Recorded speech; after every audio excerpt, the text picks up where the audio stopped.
गांधी जी का जन्म पोरबंदर नगर में हुआ था और वे पोरबंदर में 7 साल की उम्र होने तक रहे। पर उनके पिताजी को पोरबंदर छोड़ना पड़ा क्योंकि उन्हें राजकोट के राजस्थानीय न्यायालय का सदस्य बना दिया गया था और गांधी जी का परिवार राजकोट स्थानांतरित हो गया। राजकोट में गांधी जी का प्राथमिक स्कूल में दाखिला कराया गया था।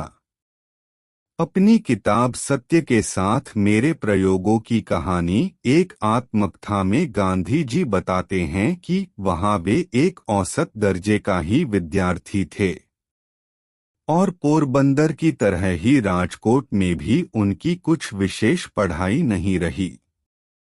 उनको अब भी वहां के अध्यापकों का नाम और उनकी अन्य विशेषताएं याद हैं।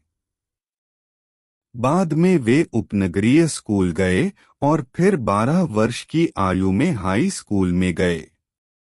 हाई स्कूल में गांधी जी बड़े ही शर्मीले स्वभाव के थे और उनके कोई दोस्त नहीं थे। उनकी पुस्तकें और पाठ ही उनके साथी थे। वे किसी भी प्रकार की साथ संगत से दूर ही रहते थे। गांधी जी को ठीक से याद है कि वे स्कूल में कभी भी झूठ नहीं बोलते थे, चाहे उनके अध्यापक हो या सहपाठी हो।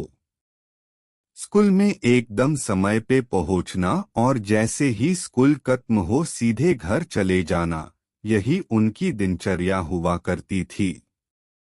वे दौड़कर घर जाते थे ताकि किसी से उनकी बात न हो पाए।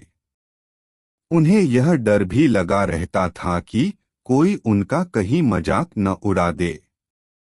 गांधी जी अपने हाई स्कूल के प्रथम वर्ष में घटी घटना के बारे में बताते हैं। एक बार शिक्षा निरीक्षक मिस्टर गाइल्स निरीक्षण करने उनके स्कूल में आए थे। एक निरीक्षण परीक्षा ली गई थी। परीक्षा के दौरान परीक्षा में गांधी जी ने एक शब्द गलत तरीके से लिखा था। उनके अध्यापक ने उनको गलती सही करने के लिए बहुत उकसाया। अध्यापक चाहते थे कि गांधी जी उनके पड़ोसी विद्यार्थी की स्लेट देखकर गलती में सुधार कर ले, पर अध्यापक जी का इशारा गांधी जी की समझ से बाहर था। उल्टा गांधी जी को ये लगा कि अध्यापक उन्हें नकल न करने की सूचना दे रहे थे।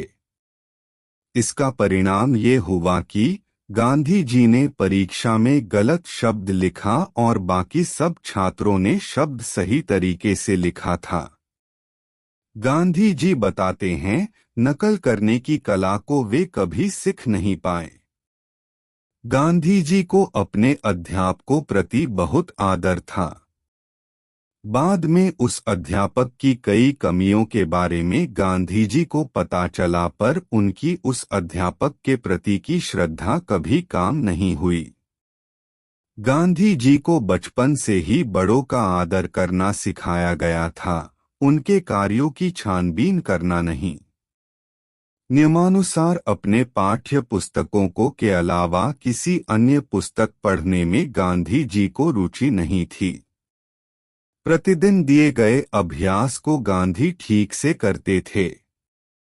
उन्हें अध्यापकों से उनको प्रताड़ित किया जाना अच्छा नहीं लगता था और अध्यापकों को किसी प्रकार का धोखा देना भी पसंद नहीं था।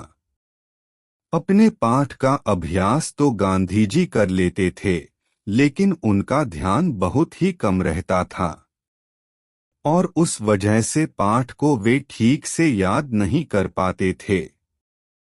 अपने पिताजी द्वारा खरीदी गई किताब श्रवण की पितृ भक्ति गांधी जी ने खूब रुचि लेकर बचपन में पढ़ी थी। श्रवण के अपने मातृ पितृ भक्ति के ऊपर नाटक के रूप में लिखी गई ये किताब थी। इसी दौरान एक चलते फिरते खेल दिखने वाला गांधी जी के घर पर आया था, जिसके पास उन्होंने एक तस्वीर देखी थी कि जिसमें श्रवण कंधे पे झूले की तरह लटकाए गए पलड़ों में माता पिता को उठाए हुआ था। पुस्तक और वो तस्वीर ने गांधी जी के मन में अमिट छाप छोड़ी थी। गांधी जी के मन में था कि यह एक उदाहरण है जिसे उन्हें अपनाना है।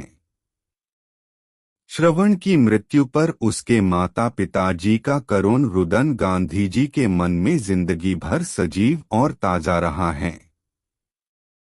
दूसरा, गांधी जी बताते हैं कि बचपन में उन्होंने हरिश्चंद्र नाटक देखा था।